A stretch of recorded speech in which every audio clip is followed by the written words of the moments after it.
pagbalik na lang daw, no? Pagbalik na lang daw kasi pupunta pa sila ng mag-stay muna siya sa kanila, then punta sila ng Albay that time. So pagbalik na lang. So okay na din 'yun, no? That time kasi hindi pa ano siya eh, wala pang issue, no? Nung nangyari na 'yon.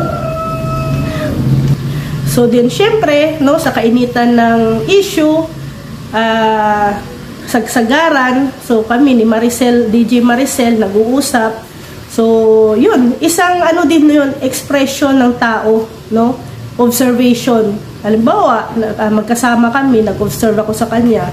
So, yun is an observation, nag-attitude. So, it's an expression, no? Ano ko yun, pananaw ko yun. Pero lahat po tayo ay may attitude, no? So hindi ko alam, no, na it's a big deal pala sa iba, no, sa mga supporters ang words na pa-victim and ang naga-attitude, no? Pero hindi po 'yun, hindi po ako naninira kay Joy, hindi po 'yun kasiraan kay Joy. 'Yun pong mga words na 'yun ay expression lamang po 'yun ng isang tao, yung dalawang tao na nag-uusap, no? Yun. So, yung nag-attitude, it's my observation na, ay, nag-attitude na to, no? Kasi, di ba? Tapos, yung pa-victim, ay, naku pa, iyak-iyak, no? Ano na yan, pa-victim na yan, o ganon. Pero, hindi po dapat binigyan ng, siguro sa pagbasa, no, ng iba, kung sino man ang mayroong mga screenshot or, dyan, no, record, depende po yan kasi sa pag-deliver, no, ng usapan. Kung nag-deliver ka ng usapan na galit, so iba ang magiging iba ang magiging impact, no, or meaning para sa iyo. Pero para po sa akin, hindi po 'yun malaking talaga, no, maga-issue, no. Para sa akin kasi it's my personal expression. So hindi ko maintindihan kung bakit nalabas, no, itong convo kasi dalawa lang naman kami, no, ang nag-uusap. Then ano pa po yan, mag-iisang buwan na po yan, malapit na po mag-iisang buwan na usapan na yan. So bakit ngayon pa siya nilabas? Sana noon pa, no? Although nakausap ko si Maricel Aquino, no, tinanong ko, nag-screenshot, pinasa, no, aminado naman siya na meron siyang pinasahan.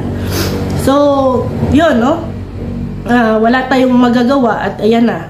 So yung main point kasi dito, no, para sa akin, ano ang purpose ng tao na nagbigay kay Rhea, no, or sa iba, initong convo na to, no? Kung yung nagbigay nasaktan dahil nga may nabasa siya doon na pa-victim at saka nag-attitude, so hindi ibig sabihin na paninira ko na po yun kay Joy, no? Siguro na mali lang po siya sa pagka-analyze o pagka-intindi doon sa message, no, sa pag-uusap namin. At saka nga sabi ko pa nga, no, sa ibang mga nakausap ko, no, sana kinontak ako ni Rhea, no. Kinontak ako, kinausap ako, kinonfirm ako, o ate, bakit ganito, nasabi mo lang ganito. Sana hindi mo na nag-live, no, kasi sabi ko walang message or walang miss call, no, wala akong natanggap, no, na yung sinasabi niya na nag-reach out siya, no, sa yung mismong involved doon sa screenshot. So it means ako na yon. So wala pong kaming communication, no, ni Rhea. So hindi ko alam, no, kung ano ang purpose kasi matagal na talaga yan, no, mag-iisang buwan na naka-move on na. So then ito pa, kaya nga nag-usap ulit kami ni Ma'am Helen, no, no, kilala niyo naman yan, si Ma'am Helen, no, big time sponsor din yan ni Joy. So nagkausap kami. Sabi niya, Miss Rhea, ano na po, no? Okay na, move on na tayo, no? Ano na natin, focus na kami sa pagtulong kay Joy, no? Yun na ang kanilang ano talaga. Sabi ko, sige po, no, Ma'am Helen. Kami wala naman ang problema kasi that time kasi nung nagkausap kami ni Ma'am Helen, kasi nga syempre may mga naririnig daw siya na pasasabugin or ano.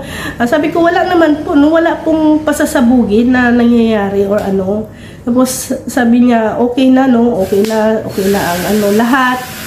Siguro yung iba nasaktan lang, nagtampo, kaya nakapagbitaw ng salita na hindi maganda kay Kalingap Dan, pero hihilom din. So sabi ko okay na po, no. Wala na pong problema yun, Mama Helen. At naunawaan naman po namin. So, 3 weeks, no? Mahigit, no? Medyo ano kami, kalmado, tahimik, no? Kaya nga, sabi ko, ito, no? Itong SS na to, nung pumutok, sabi ko, bakit ngayon pa nilabas? No? Bakit ngayon pa? Okay naman na kami nila, Ma'am Helen, nag-usap na kami. So, sabi ko tutulong din kami, no? Tutulong din kami sa pag-defend kay Joy, no? Pero pahupain muna natin, no? Pahupain muna natin kasi marami din naman talaga nagalit din sa Team Brooks. Kaya nga sabi ko, ano ang nangyayari? No? Bakit ganito? Ang personal convo namin ay ni Maricel Aquino ay lumabas, no? At okay na lahat no? Okay na lahat. Wala nang tahimik na, no? Tahimik na kami nagko-content na kami ng kung ano-ano, 'di ba? So para matahimik lang. So yun, no, hindi natin maintindihan kung bakit na anong purpose ng naglabas ng issue na to, no? Mag-iisang buwan na ang convo na yan, naging okay na, settle na, naka-move on na sana lahat, no?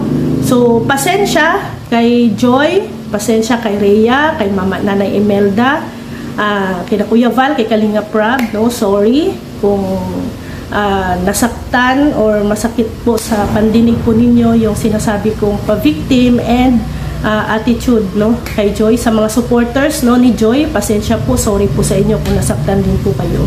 So ito lang po ang hiling namin, no. Hiling ko sa lahat ng mga sumusuporta, no, mapa-Joynatics man yan, mapa-Joynatics, mapa-Kalingap or kung ano-ano man yan, no, ng mga supporters. Ito lang po sana ang request namin sa inyo. Sana maging tayo sa ating mga puso. Wag nating pahintulutan na yung puso